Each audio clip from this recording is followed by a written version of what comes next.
इस वीडियो में मैं फ्रांस और रूस और अमेरिका, यूरोप आदि की चर्चा करूंगा। मेरा नाम अनिल कुमार श्रीवास्तव है। अगर यह वीडियो आपको पसंद आए तो निश्चित रूप से आप इसे लाइक, सब्सक्राइब और शेयर जरूर करें, जिससे हमारा उत्साहवर्धन हो सके। चलिए अब हम वीडियो शुरू करते हैं।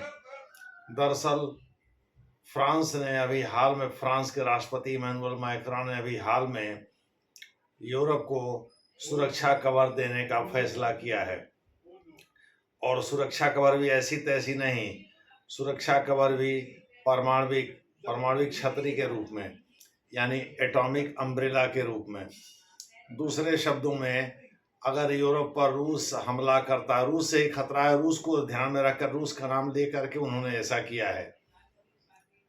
रूस अगर यूरोप पर हमला करता है तो ऐसी दशा में फ्रांस पलट करके रूस पर हमला करेगा और रूस को ख़त्म करने की कोशिश करेगा। अगर यूरोप के किसी देश पर रूस हमला करता है तो फ्रांस चुप नहीं बैठेगा, चाहे वह नाटो का सदस्य हो या ना हो। ऐसा इमैनुअल मैक्रों ने कहा है।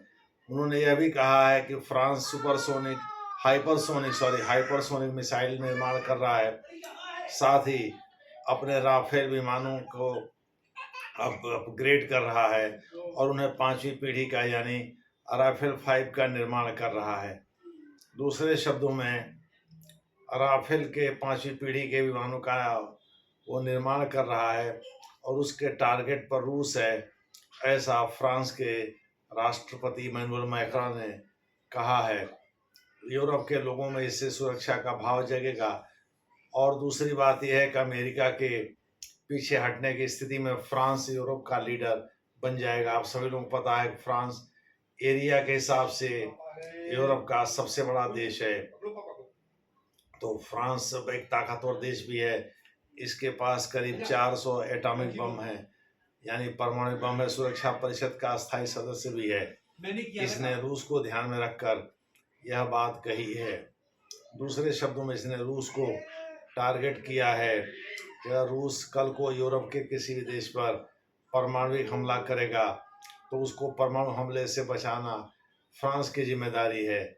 दूसरे शब्दों में, यूरोप के उस देश को परमाणविक हमले से बचाने के लिए ही फ्रांस ने वादा किया है कि वह न केवल राफेल को अपग्रेड करके 5वीं पीढ़ी का बना रहा है, बल्कि अपने परमाणविक छतरी का भी विस्तार कर रहा है, एटॉमिक अम्ब्रेला का भी विस्तार कर रहा है।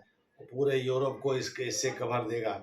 दूसरे शब्दों में, यूरोप के किसी भी देश को चिंता करने की ज़रूरत नहीं है, क्योंकि अगर यूरोप के किसी देश पर हमला किया रूस ने तो फ्रांस पलट करके हमला करेगा रूस पर। जाहिर है, अगर रूस सरवाइव करेगा तो दोनों देशों के बीच एक एटमी जंग शुरू हो जाएगी और इससे तीसरे विश्व युद्ध का भी खतरा बढ़ जाएगा। क्योंकि यूरोप में कई देश हैं, भले एरिया के हिसाब से बहुत बड़ा ना हो, लेकिन देश तो कई हैं। नाटो में ही पोलैंड वगैरह को लेकर के 32 देश शामिल हो गए हैं। तो देखना है कि क्या होता। वैसे इसकी संभावना बहुत कम है, लेकिन फिर भी एक काल्पनिक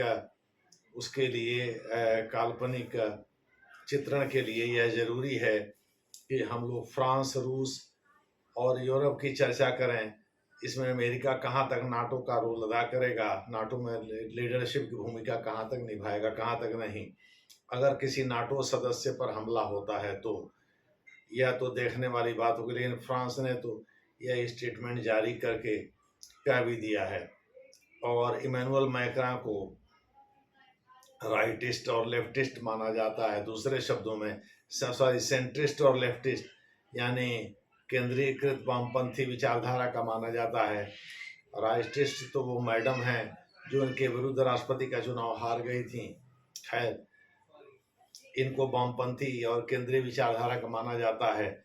जबकि रूस में भी वामपंथ भले ही खत्म हो गया हो, लेकिन सैद्धांतिक रूप से अभी भी रूस के तमाम इस्टेब्लिशमेंट वामपंथी सोच के ही हैं और वामपंथी हिसाब से ही काम करते हैं। देखना है कि फ्रांस और रूस में यह टकराहट होती है या कल्पना में ही बस रह जाती है बात।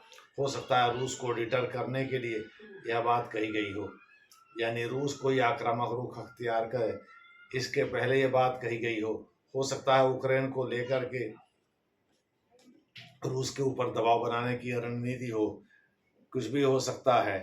लेकिन अंतर्राष्ट्रीय संबंध में इस तरह के वाकयात कम आते हैं जब एक देश दूसरे देश के विरुद्ध इस तरह की बयानबाजी करे। धन्यवाद।